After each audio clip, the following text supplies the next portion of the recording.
Hindi, palakpakan po natin ang Panginoon. Amen. Magandang umaga po sa bawat isa. Palakpakan din natin yung mga nagpa-awit, no? Thank you, Sister Shea, saka sa music team. Tayo ay sama-sama ngayon sasamba sa Panginoon. Tayo po ay manalangin, dakila namin ng Diyos, pinupuri namin ang iyong pangalan, tinataas, sinasamba, binibigyan po namin ng parangal, at ang mataas na papuri ay nais namin ibigay sa iyo, Panginoon, sa araw na ito na kami ay ginising mo para kami ay sumamba sa iyo sa lugar na ito na kung saan ang iyong mga anak ay nagkakatipon, nagsasama-sama, nagpapalakasan, nagkukumustahan, at ganoon din, Panginoon, ang banal na Espiritu na siyang nag-encourage sa amin, umaaliw sa amin, at nagpapalakas sa amin para kami ay makasamba sa iyo. Salamat po, O Diyos, sa umaga nito. Kami po ay humihingi sa iyo ng paglilinis sa aming kasalanan, maaari namin nagawa, O Diyos, upang sa aming paglapit sa iyo, sa aming pakikipag-lead sa iyo, Panginoon, matagpuan mo kami malinis sa iyong harapan dahil ang inyong pong pagpapatawad ay laging sapat, umaapaw sa mga anak mo, O Diyos, na nagkakamali at humihingi ng tawad. Salamat sa iyong pagpapatawad, Panginoon, at pinupuri at pinapasalamatan namin kayo bilang aming Diyos na laging kasama namin. Ngayong umaga, kami po ay patuloy na nanalangin. Samahan mo kami, Panginoon, at ibigay mo po ang nararapat para sa iyong mga anak sa pagsamba ngayon. Maluwalhati ang iyong pangalan. Ito po aming dalangin sa pangalan ni Jesus. Amen. Purihin natin ng Diyos. Sige po tayo magbasa ng salita ng Diyos na ating pag-aaralan ngayong umaga. Tawagin po natin ang kapatid na Odi para po basahin ang 2 Corinto chapter 4 verse 7 to 12.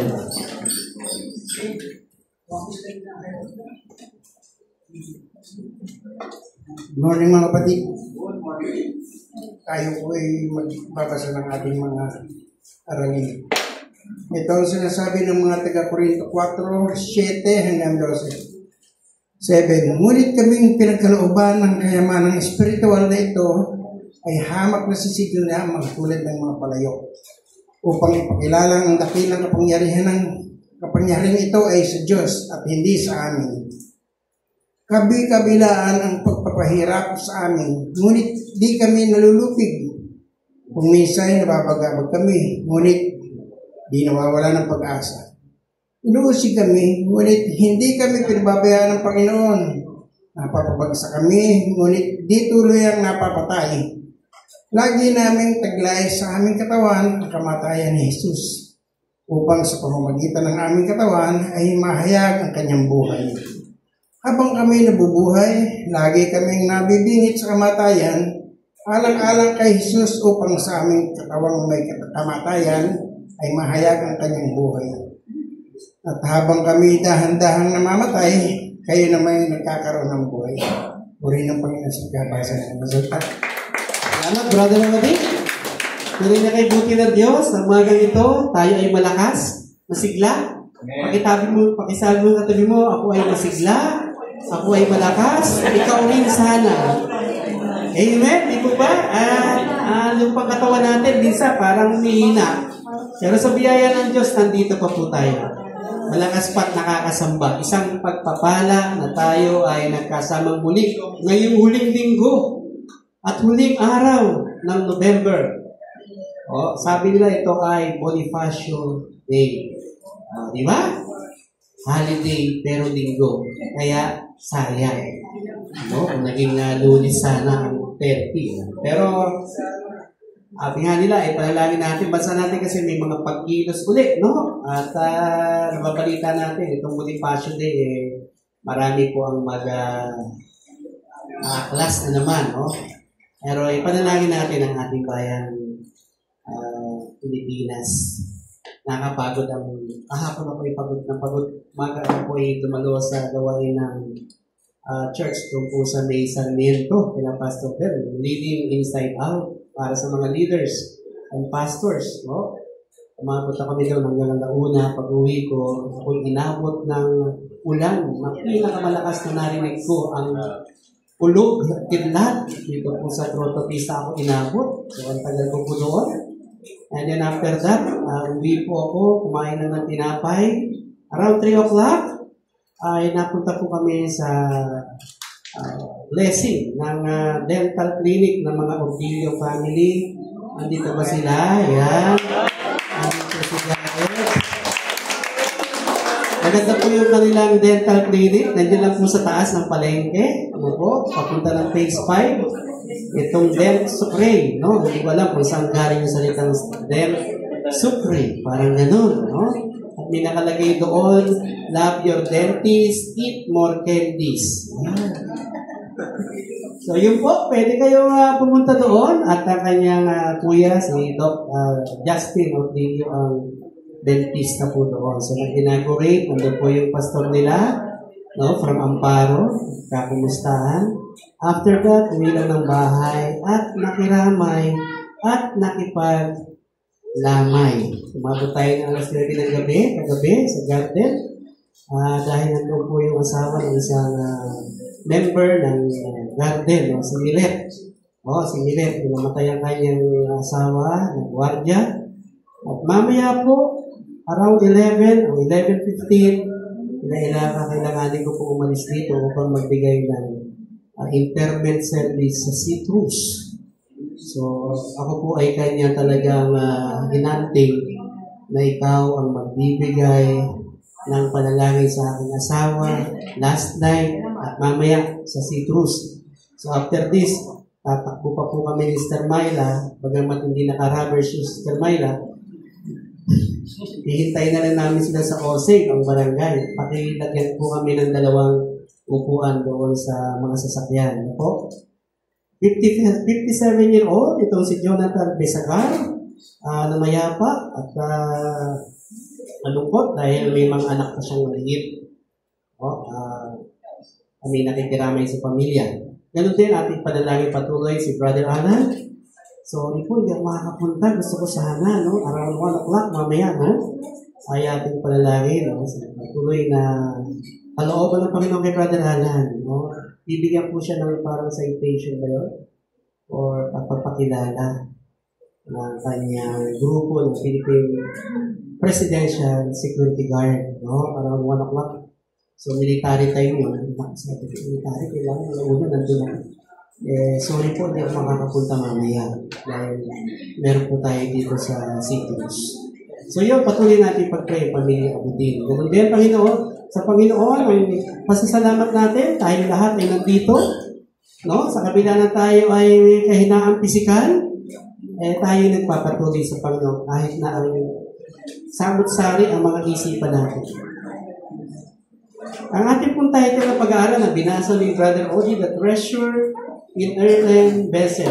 Ano ba ang meaning noong earthen vessel? Kung malalim to si Pastor Mike Lacanilaw ng kanyang title. Merong treasure sa earthen vessel. Mga tinignan po ito. Meron po palang mga kayamanan o treasure kahit na ang lagayan ay hindi maganda. Wow! No? Ibig sabihin, merong mga kayamanan na hindi nakikita kasi ang lagayan hindi maganda. O yung salita nila, hiramin ko na yung salita ng mundo, pangit, no? Yung lagayan. At ito'y sinisimbolo nung tinatawag na jar of clay o yung parang banga, no? Yari sa putik, no? So merong mga ginagawa ang mga Hudyo noong panahon yun, nilalagay nila sa isang banga yung mga treasure. Kapanood ba kayo ng gano'n? Tapos, no, hindi nila akalain, meron palang magandang nakalagay doon. So, ang buhay natin, buhay ni Pablo, gano'n, no? Marami siyang sinalungat, o marami sumalungat sa kanya sa pagbabago yung salita ng Diyos, pero nananatili na sa kabila ng panghina o ng hindi magandang pagtingin sa kanya, yung nasa loob niya, meron namang treasure doon. The light of the gospel has done 2 things to ministers like Paul. Ang liwanag na mabuting balita ay nangyari sa 2 bagay na kung saan si Pablo ay nagmi-ministeryo. At pag-aralan natin ng nakaraan, no? yung triumphant ministry ni Paul, tumalon tayo kasi napag-aralan na natin yung accreditation ng kanyang pagmi-ministry at yung pagbibigay ng glory sa Panginoon ng kanyang gawain ng Panginoon. At dito sa 2 Corinthians 4 ay ating titignan dito, ano ba yung dalawang bagay na si Pablo ay nagmi-minister? Ano yung kanilang ating makikita doon? Una, it brought them to the Christian life. So, dala-dala ng kanyang pangangaral na ang isang tao magiging born-again Christian. Pangalawa, brought them to the Christian ministry. At yung naging mananampalataya na born-again na tao ay papasok doon sa gawain at pagmiministeryo. Kaya po tayo ay nandito, no? Nagiging kabahagi tayo ng gawain ng Panginoon. Letter B, the credit, it's all of God and not a we be to us. To crush any sense of pride, Paul discusses now this treasure in heaven vessel. Ang credit kay Lord, no? To God be the glory, hindi sa sinuman. At ang mga bagay sa buhay ni Pablo, yung kanyang pagiging, inalis po ito, yung pride.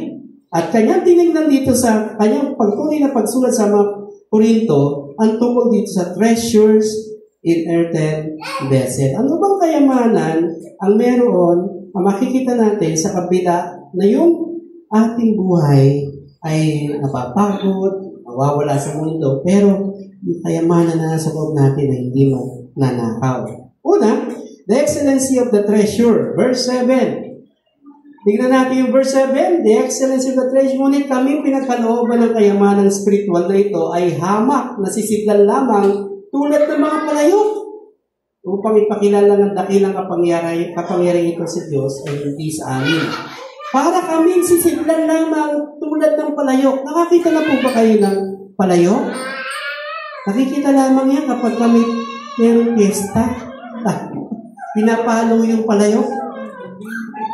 Tama po ba? May lamang candy. No? Ang gandang tanawin yun no? Kapag papaluin sa mga may birthday parties.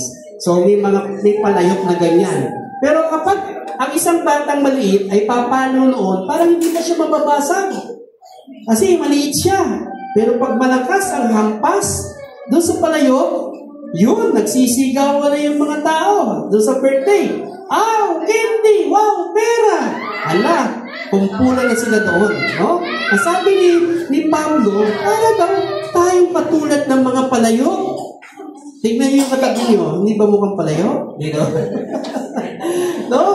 Ako po'y, anong kabataan ko, meron po kaming tinatawag na hindi hot and cold na tubig. Nilalagay namin doon yung tubig. Pag ininom mo, parang bagong mineral. Ang tawag doon, banga.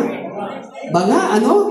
So, banga. Yung banga, tapos may parang gripo. Aba, meron pa bang may banga ngayon sa bahay?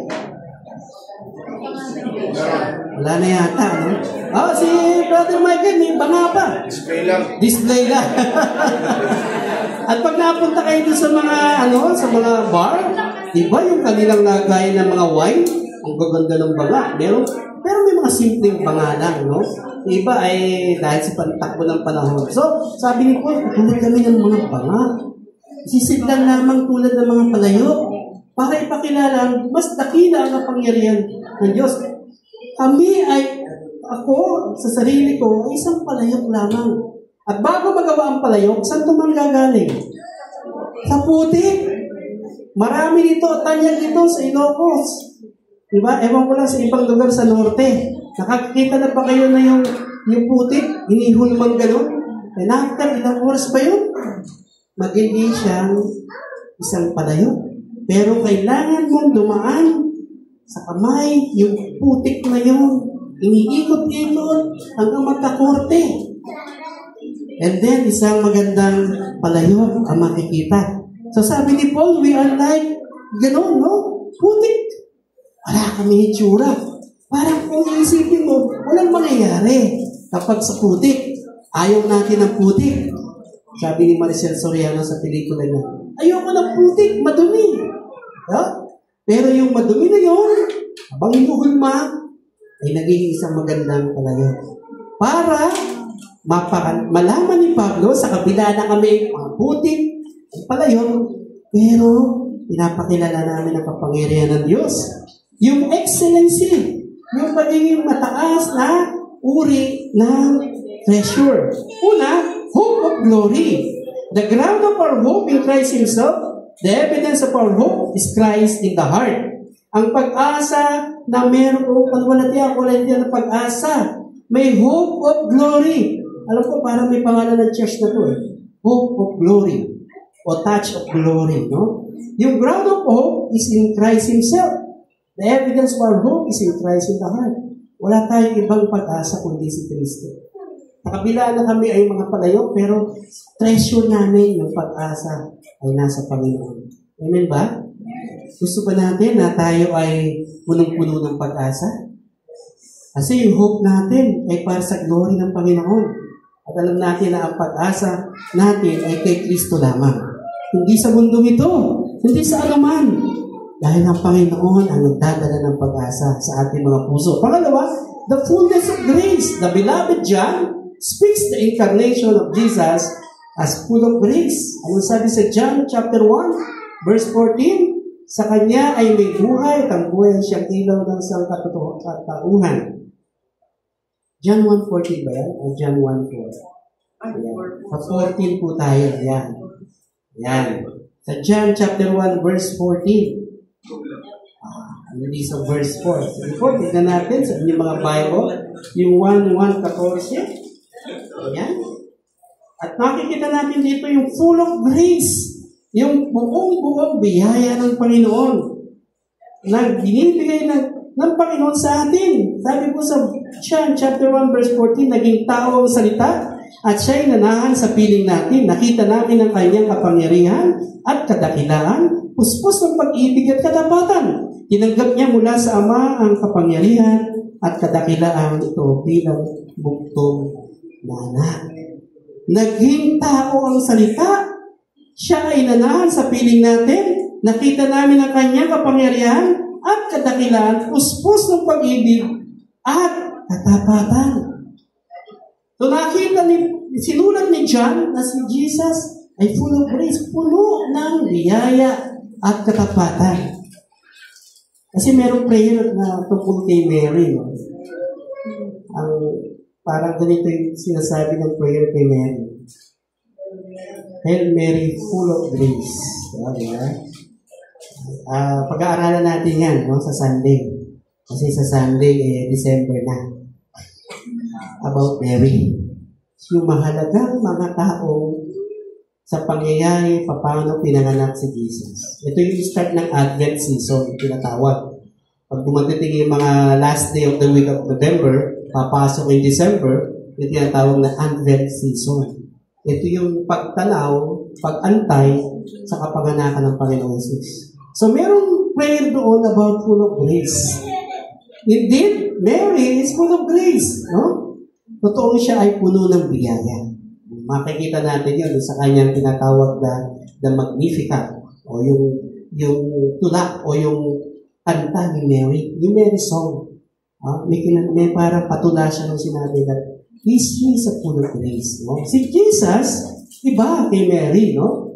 Si Jesus, ang incarnation niya, yung pagiging tao niya, ay nakita ng mga tao dahil punong-puno ng biyaya at katapatan ng ating Panginoon. Nung siya ay naging tao, mula sa langit, no, nagkatawang tao, siya ay nakisama sa lahat ng tao at nakita ng mga tao yung kanyang full of grace, yung biyaya ng Panginoon. Higit ang kanyang Ama sa langit. So, yung excellency ng treasure, ano ba yung excellent ng treasure na ito na nasa atin? Una, meron tayong hope of glory. Pangalawa, fullness of grace. Dahil kay Kristo. Pangalawa, the experience of the vessel. Verse 8 to 9. Ano ba ang karanasan ng isang palayo na sinasabi nila? O yung tayo bilang palayo. Yung vessel, yung ating kabuuan ng buhay natin. Tingnan natin sa verse 8 to 9. Kabi-kabilaan ang pagpapahirap sa amin. Ngunit di kami nalulupig. Kung minsan nababagabag kami, ngunit Hindi nawawala ng pag-asa. Inuusig kami, ngunit di kami pinababayaan ng Panginoon. Napapabaksak kami, ngunit di tuluyang napapatay. Yung karanasan ng isang vessel na tinatawag ni Paul sa kanyang sarili, meron tinatawag na Paul's personal weakness. Ano po yung weakness na yon ni Paul? Alam niyo si Pablo, kahit po siya ay, sabihin natin, parang katulad ng Panginoong Jesus, ano? Parang wala kang maipintas kay Pablo. Pag binasa mo ang buhay niya, pagkatapos makilala si Kristo, yung buong buhay niya, binigay niya sa Panginoon. At parang walang maipintas ang tao sa kanya. Pero dito sa kanyang pangangaral ng salita ng Diyos, hindi mo lahat mapiplease. Diba? Sabi noon, gumawa ka ng mabuti, may magsasabi pa rin ng mali. Hindi ka gumawa ng mabuti, may mali ka pa rin. You cannot please everybody. Yan. Si Paul, ganyan din sa kanyang pangangaral.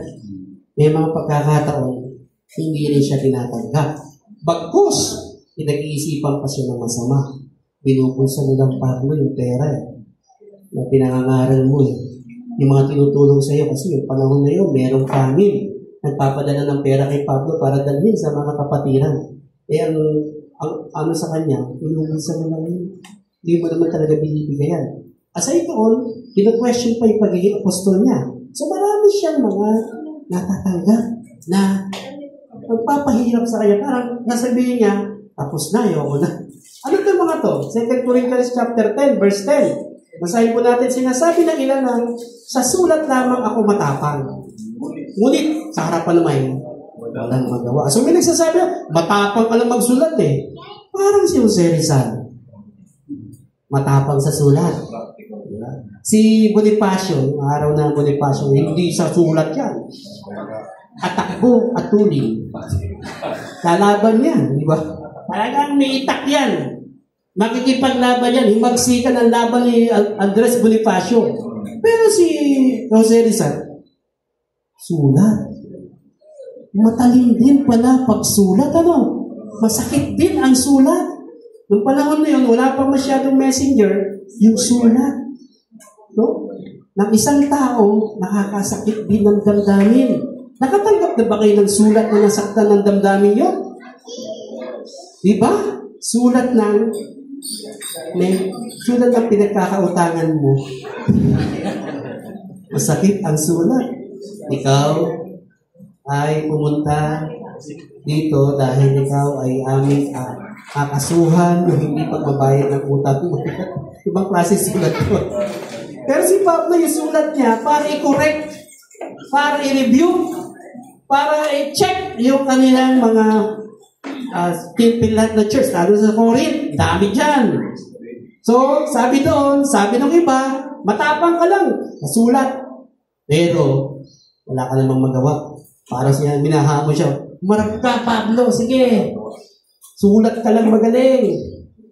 Kaya ang dami sinulat ni Pablo, di ba? 16 na book sa Bible, sa New Testament, ay sa sulat. Pero ito mga sulat na ito, nagbigay sa kanya na kakayahan maipahagi ang salita ng Diyos. So, merong experience si Pablo na meron siyang personal weakness. Hindi siya ganun, sabi nila ay talagang lumalaban. No? Kasi dati, bakit? Bakit matapang si Pablo Diba? Nagpapapatay siya ng mga tao Lalo na Christian. Tinuturo niya, patayin niya, ikulong niya. Ngayon si Pablo, matapang siya. Oo. Dati si Pablo ay Bonifacio. Nung siya yung naborn again, naging Jose Rizal. Sulat na lang. Hindi na siya nakikipaglaban. Sa isang personal weakness niya, dati, hindi daw siya matapang. Sa pangangaral ng salita ng Diyos, dapat matapang tayo No? Aside sa binabahagi natin salita ng Panginoon. Pero siya, yun ang kanyang kahinaan. Pangalawa, 2 Corinthians 12:7. Ngunit upang hindi ko ipagyabang ang kamangamangang pahayag ng Diyos sa akin, ako'y binigyan ng isang kapansanan sa katawan na nagsisilbing sugo ni Satanas upang pahirapan ako. At nang sa gayoy, hindi ako maging palalo. Ito pala, sabi ni Pablo, ayoko magmayabang. Hindi ko dapat ipagmayabang ang ginagawa kong kamangamanga. Di ba? Sa pagpapahayag ng salita ng Diyos. Ano ba yung mga kamangamangang nagawa ni Pablo sa pangangaral? Di ba? Maraming ginawa ng Diyos sa kanyang pangangaral. Iligtas siya, no? Sabi nung kanya binasa, pasikdot-sikdot yung kanilang sasakyan, pero buhay pa rin siya. Kinulong siya, pero nakalabas siya. Pinarusahan siya. Baksak, maaaring ligamay na siya, wala na, pero bumabangon siya. Pero merong binigay na isa pang kapansanan sa katawan na nagsisilbing subok na Satanas upang pahirapan ako. Dahil kapag nararamdaman niya, nakikita at naranasan niya ito, nang sa gayon hindi siya maging mayabang. Alam niyo ba na meron tayong mga kapansanan sa katawan na ilagay sa atin para hindi tayo magmayabang? Pero kilalang kabataan noon sa Pampanga, ang ganda ng mga talagang kapigang-pigani, ano? Sabi ko, ang ganda naman ng batang ito. Pero meron siya isang kapansanan dito. Para siyang malalim na sugat dito na naging peklat niya. Sabi ko sa kanya, alam mo, yung mukha mo talagang nakaka-impress. At maraming ang nagkakasaya. Pero isang kapansanan ang nilagay ng Diyos para hindi ka maging mayabang. Dito. Kaya ako, nihanap ko baka, Europas ko na yata. Pero hindi, sabi na ito yung chink. Meron tayo mga bahagi sa katawan natin, dinagay para hindi tayo maging mayabang. Ano kaya yun? Si Pablo meron hindi inaalis to. Marami nagsasabi kay Pablo, ano yun? Marami nagsabi, ito raw ang dahilan. Si Pablo raw ay isang kuba. May pilat sa mata. Utal magsalita. May mga ganyang kasi maraming nagsabi ng mga Bible scholars, ano ba yung kapansanan sa katawan ni Pablo na nagsilbing sugo ni Satanas para pahirapan siya, para hindi siya maging mayabang. Sipin mo, no? Kahit si Satanas, merong gawain sa kanya para lang hindi siya maging mayabang. No? At ang witness na yun, ibigay ng Diyos sa kanya, at pwedeng gamitin ng Diyos, no? Sabihin natin, no? Ang Satanas, gagamitin ba? No? Para lang hindi ka maging mayabang. Kaya ng Diyos na gawin na lahat ng bagay. Diba? Even Satan, ang utusan niya. Pwede nga niyang palayasin si Satanas. Hindi magandang ginagawa ni Satan. Pero may nilagay doon sa katawan ni Paul. No? Irat, uba, dami nagsasabi, budol magsalita. Kasi bakit? Isipin mo si Paul, mga ngaral ng salita ng Diyos, pakikinggan ng iba-ibang mga tao. Ang sasabihin, galing naman ito. At ang magaling na preacher, noong panahon na yun, na maliban sa Panginoong Yesus, si Paul. It's the best preacher. Alam niyo kami mga pastor, dito sa pulpit, sabi na pag-aralan namin kahapon, akala ang gagaling magsalita, no? Kasi ang pulpit nakatago sa buhay ng pastor. Pwede magsalita ng pastor na yun. Pero meron kami tinatawag na private part ng bahagi ng buhay namin. Marahil hindi yung pamilya namin, hindi yung nakikita o di kaya yung mga bagay sa buhay ng pastor na hindi ninyo alam. Yun ay pang-personal. Sa labas, nakikita kami malakas. Magaling, okay. Pero deep inside, may mga ganun. Ang mga preacher, hindi lahat ay akala mo magaling. May mga preacher na alam natin na mga bumaksak na. Si Jimmy Swaggart, kilala niyo, bumaksak siya, magaling na preacher. So, may mga bagay sa katawan ng isang preacher na nilalagay ng Diyos para hindi ka maging mayaman. Para turuan. Si Pablo ganun. At ito yung nagsisilbi para siya ay pahirapan, para na sa gayon hindi siya magiging palalo. Alam niyo, sa paglilingkod sa Panginoon, nilalagay ang Diyos sa atin para hindi ka maging mayaman. No? Kunyari, magaling ako dito. Meron pala ito kahinaan. Kaya binibigay ng Diyos yun para hindi ka magmataas. Ito yung experience si Pablo bilang isang vessel. Pangalawa, may triumph in tribulations. Despite all trials, we will win in the end. Ano maganda. May tagumpay sa lahat ng mga pagsubok, trials, tribulation. Despite all trials, tayong mananalo sa dulo. We are winners. At kahit na gano'n ang naranasan ni Pablo, winner pa rin siya. Bakit? Hindi siya basta bumigay. Balikan natin yung verse 8 to 9. Yan, basahin natin. Kabi-kabilaan ang pagpapahirap sa amin. Ngunit di kami nalulupig. Kung minsan, nababagabag kami, ngunit di nawawalan ng pag-asa. Sige, sa verse 9. Inuusig kami, hindi kami nagpinababayaan ng Panginoon. Napapabaksa kami, ngunit di tuluyang napapatay. Wow! Nakakaranas si Pablo ng ganito. At sa ating paglilingkod, kasama po yan. Kasama po yan para tayo ay lalong umapit sa Panginoon at maitaas lang natin ang pangalan ng ating Panginoon. Pangatlo, ating makikita dyan, expression of the treasure in the vessel. The expression of the treasure in the vessel. Paano naman tumutugon itong si Paul bilang vessel ng Panginoon? Ano yung kanyang mga expression? Una, there is a resurrection in death. Verse 10 to 12, basahin natin. Lagi namin taglay sa aming katawan ang kamatayan ni Jesus. Wow. Upang sa pamagitan ng aming katawan, mahayag ang kanyang buhay. Habang kami nabubuhay, lagi kami nabibingit sa kamatayan. Alang-alang kay Jesus. Upang sa aming katawang may kamatayan, ay mahayag ang kanyang buhay. At habang kami dahan-dahang namamatay, kayo naman nagkakaroon ng buhay. Malalim at matalinaga. Pero isang bagay ang ina-express ni Pablo rito. Una, yung pagkabuhay ng muli. O the resurrection in death. There is a participation in the death and resurrection of Christ. Sabi ni Pablo, may resurrection pag namatay. Makakasama ko ng Panginoon, mabubuhay na muli ang isang taong namatay. No? Paggabi, yun ang message. Akala ko, Lord, sabi ko, andito yung mga kamag-anak. Lord, ikaw na ang bahala. Nawa, tumanggap sila sa Panginoon. Nawa, tanggapin nila si Jesus na namatay, nalibing at nabuhay na muli dahil may resurrection. Ang buhay ng tao ay hindi natatapos sa kamatayan. Patay na. Tapos na ang buhay. No! As a Christian, kapag tayo kinuha na ng Panginoon, tayo ay makakapiling na niya sa kanyang kaharian.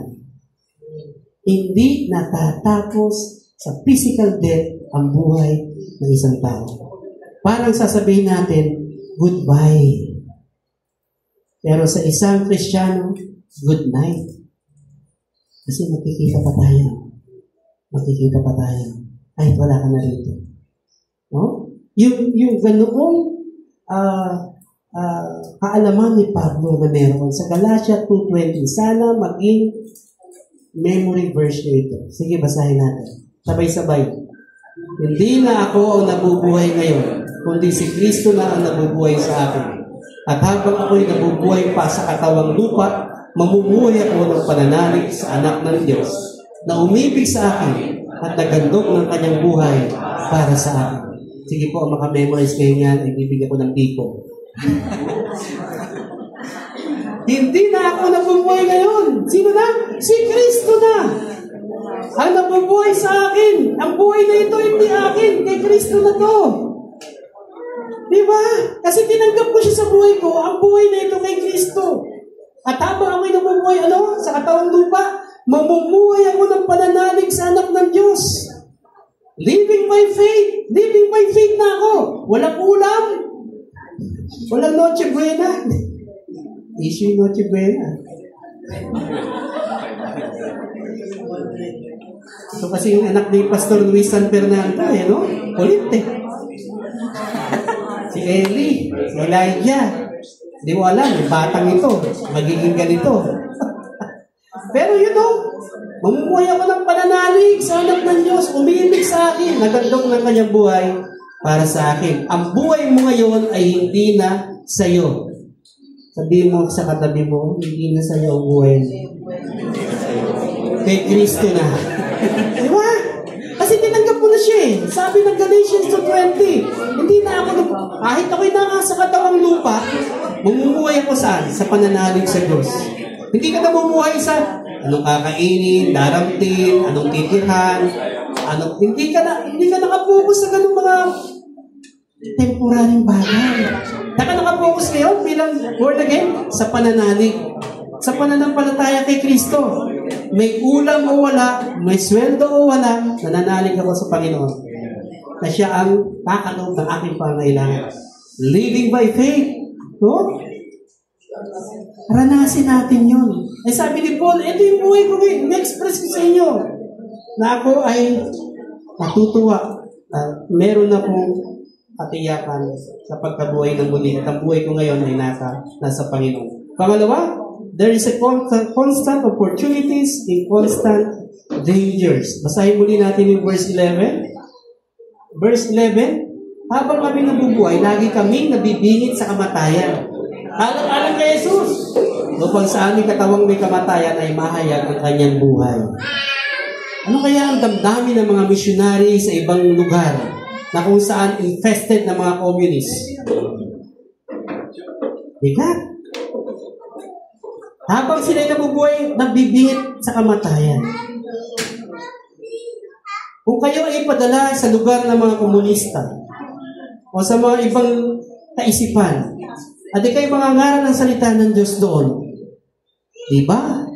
Maaaring mabingit ka sa kamatayan. Bakit? Sasalungatin ng salita ng Diyos, si Kristo, ang mabuting balita, ang mga katuruan ng mga taong hindi kumikilala sa Diyos. At alam niyo po bang maraming tao ngayon ang atheist? Ano yun? Ateista. At sila ay active. May isang kwento kahapon sa aming natinan, habang sila ay nasa aeroplano, magkatabi. Nakita ng katabi niya, yung tao nasa katabi niya, nakayuko. Sabi siguro pagod lang. Baka inaantok. Dumating ngayon yung di ba, sa loob ng aeroplano, may nagbibigay ng food.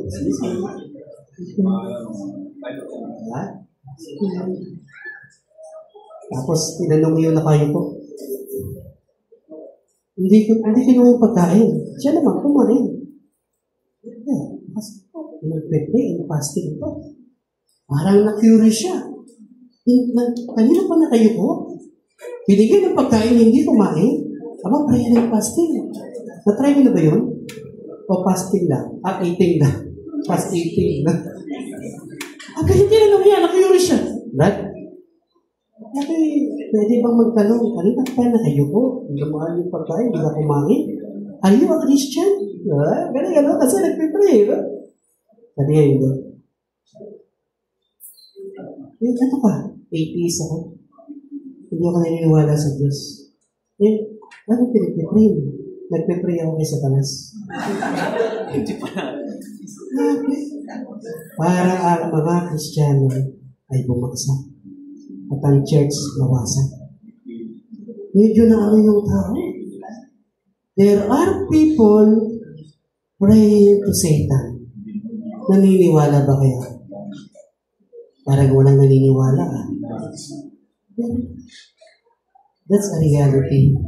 Ang prayer nila nakasentro sa bawat sa atin. Sa bawat Kristiyano, bawat church. Pumaksak, mawasak.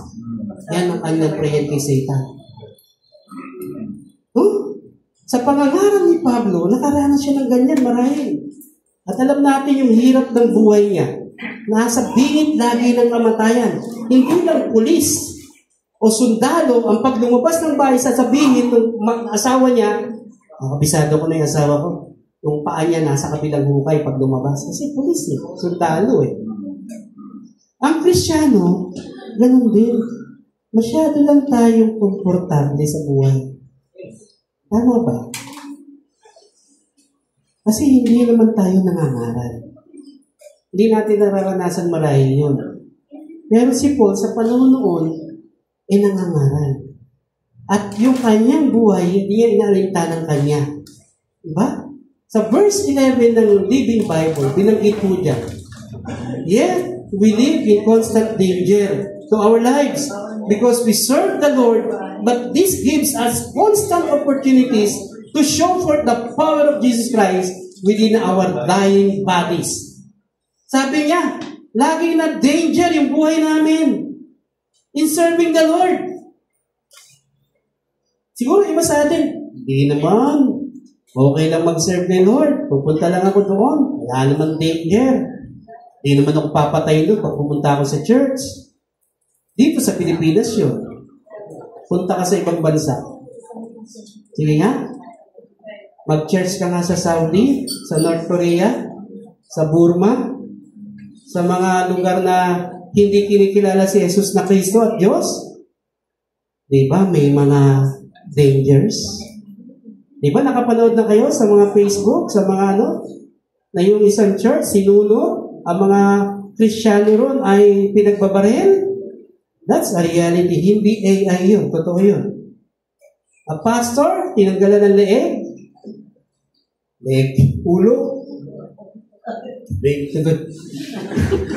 Hindi kayo nakikinig. Ulo. Diba?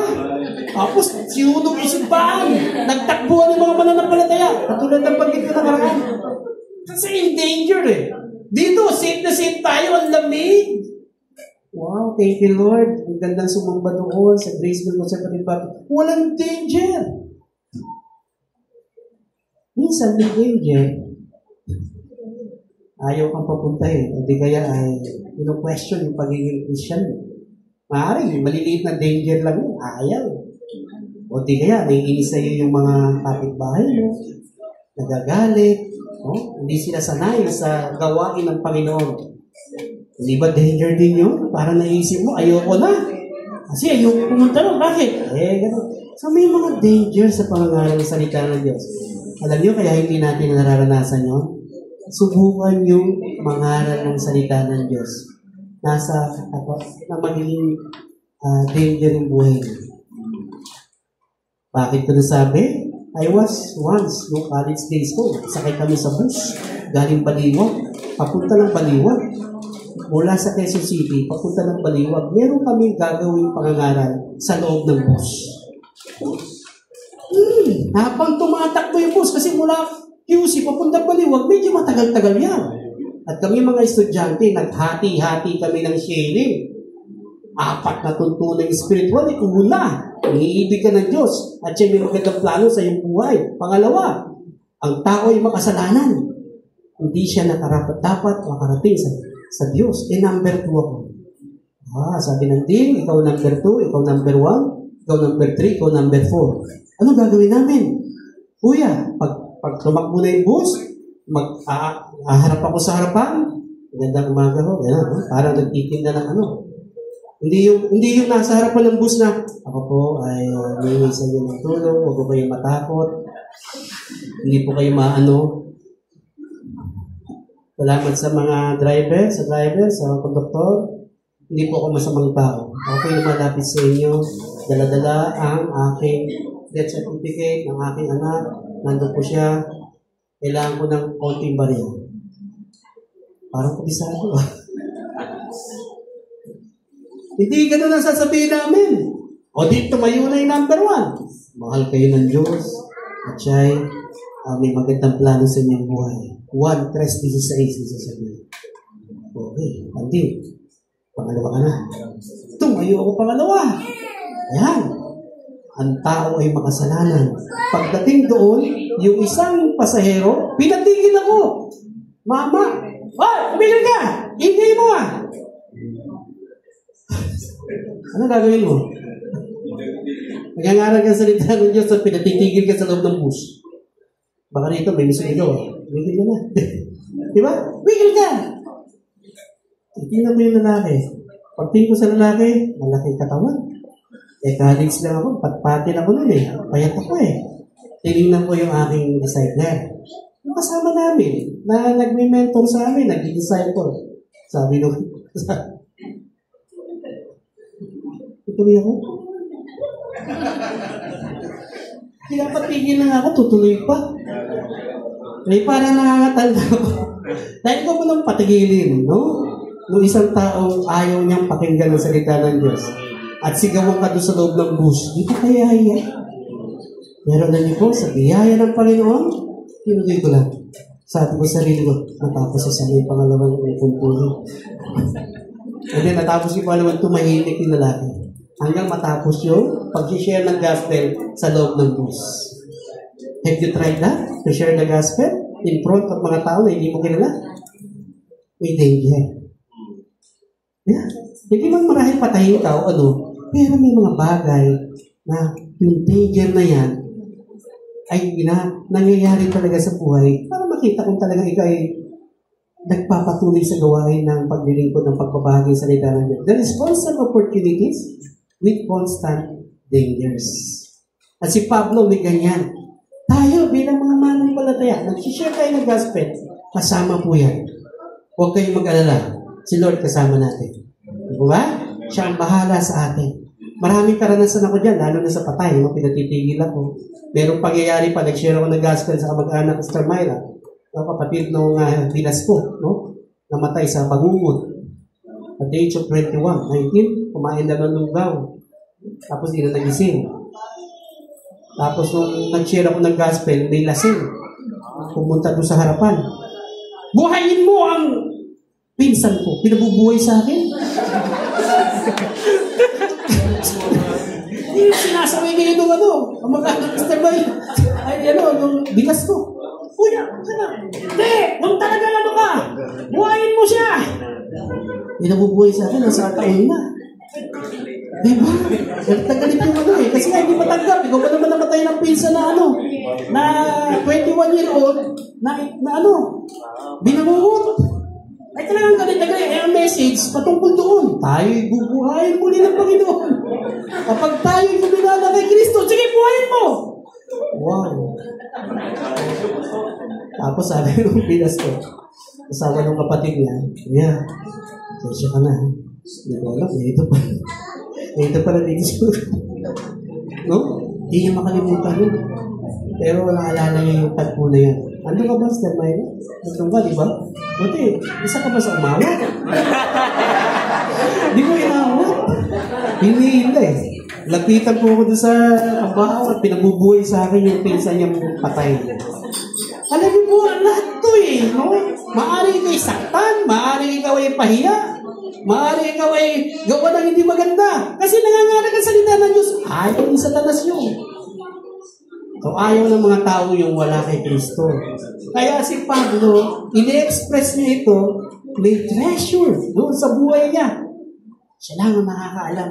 Kaya nagpapatuloy siya sa kabila ng maraming mga danger sa buhay niya.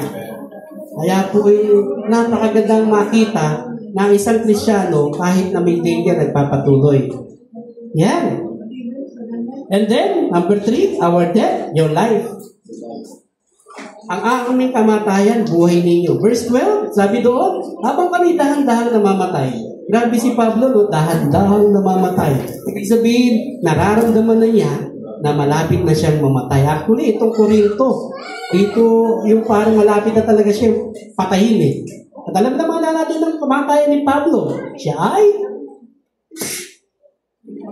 patiwari na pinahakok. Yung ulo nasa ilalim. Yung paa nasa taas. Eh, nakamatay ni Pablo. Grabe, no? Ikaw nga, patiwari kang patayin, di ba? So dito, sabi niya, dahan-dahan na ako namamatay. Nararamdaman ko, tumatanda na ako. Hindi ko na kaya. No? Sa pagbiministeryo ko sa mga iba-ibang church, parang, hindi ko na kaya. Pero, nagpapatuloy ako kasi, habang nararamdaman ko namamatay ako, kayo na may nagkakaroon ng buhay. Wow!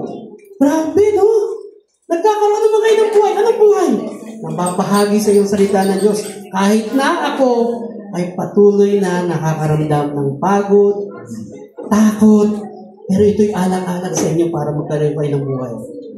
Wow! Our death, your life. And death is more than physical decay or decay.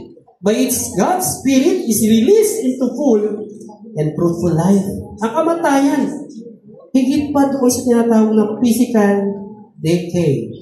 O yung sa Tagalog ng decay, nabubulok. Alam niyo po, yung kamatayan, higit pa sa nabubulok na katawan. By its God's Spirit is released into full and fruitful life. No? Kapag ang isang tao nakilala si Kristo, mamamatay physical. Lahat naman tayo pupunta doon. Sabi ko nga kagabi doon sa Lamay, no? Lahat tayo gusto natin makapunta sa langit. Di po ba? Oo, taas ang kamay. Sino ngayon ang gusto nang pumunta sa langit? Ayaw na. Tanggapin si Kristo sa buhay niyo para huwag muna, Pastor. Okay, pumunta sa langit, kapiling ang Diyos, pero yung mamatay ngayon, hindi muna. Takot! At maraming Kristiyanong takot mamatay.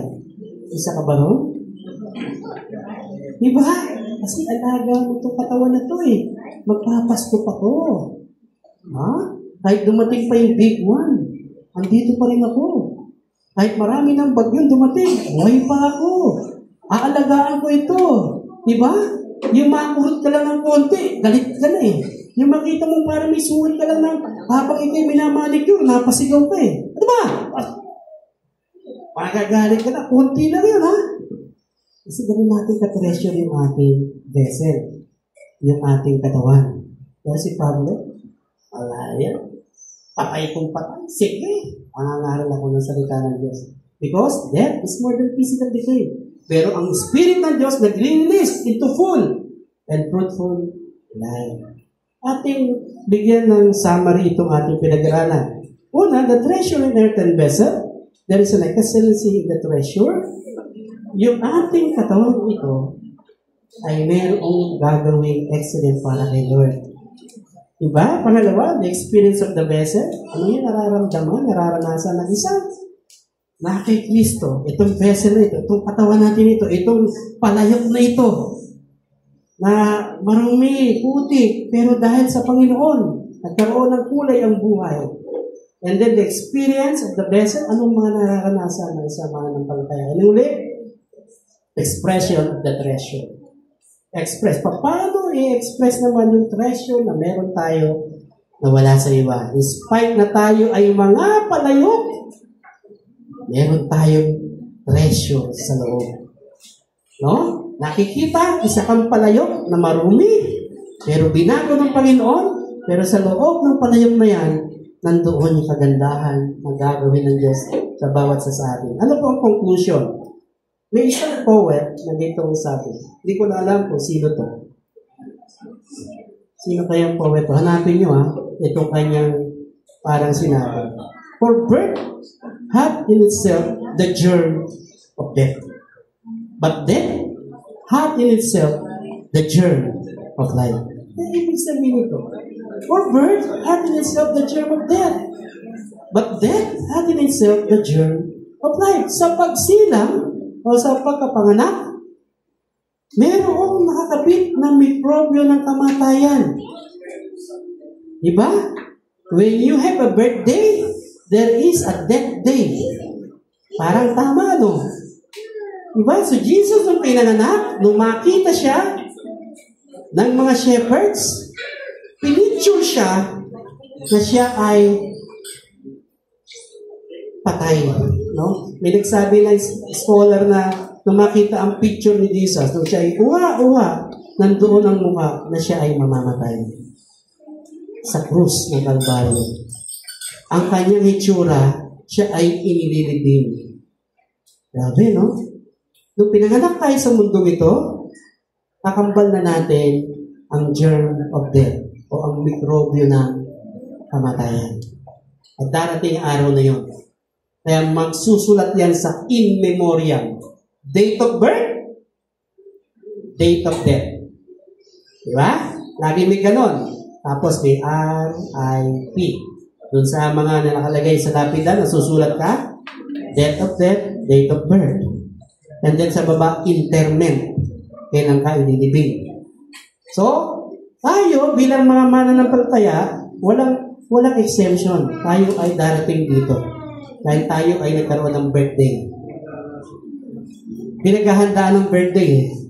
Oo, di ba? Pinaghahandaan. Kasi nga, masaya ka dahil ikaw ay sinila. Pero may germ of death doon. Ito naman ang kabihan. But death hath in itself the germ of life. Ba? Yung kamatayan naman, sa sarili niya, may mikrobyo ng buhay. Life.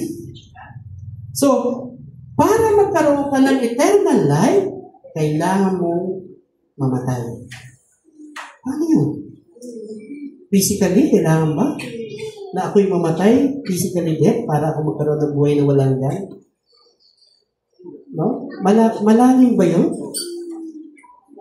Sa buhay ng isang mananampalataya, ang kamatayan ay buhay. Darating ang panahon, tayo kukunin ni Lord, may germ na tinatawag ng death, pero there's a germ of life. May mikrobyo ng buhay. Diba? Sabi nga nila, ang pangit naman nun, mikrobyo. Alam niyo, sa katawan natin, meron tinatawag na, ang tawag doon, yung bad and good bacteria. Kasi pag yan, bacteria eh. Pero not all bad bacteria ay bad.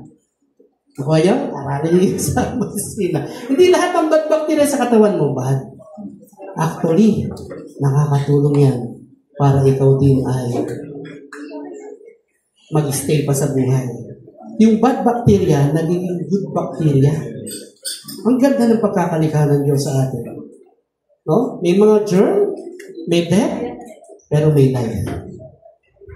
At ang gawain ng Panginoon sa buhay ni Pablo, inutuloy lang yan kasi ako ay isang palayo na pwedeng maging isang treasure sa bawat tao na ibabahagi ng salita niya. Tayo po'y manalangin. Nakila namin Diyos, kami po'y nagpapasalamat sa buhay ni Pablo. Salamat po sa kanyang mensahe sa amin, sa iyong salita, O Diyos, na ginamit mo siya para may pahayag ang iyong salita sa umagang ito. Gamitin mo ang buhay namin ito, Panginoon. Kahit maikli lamang, magagamit namin para ibahagi mabuting balita si Kristo sa mga tao wala pang katiyakan ng kanilang buhay sa kabila. Salamat, Panginoon. In Jesus' name we pray. Amen and amen. God bless you po.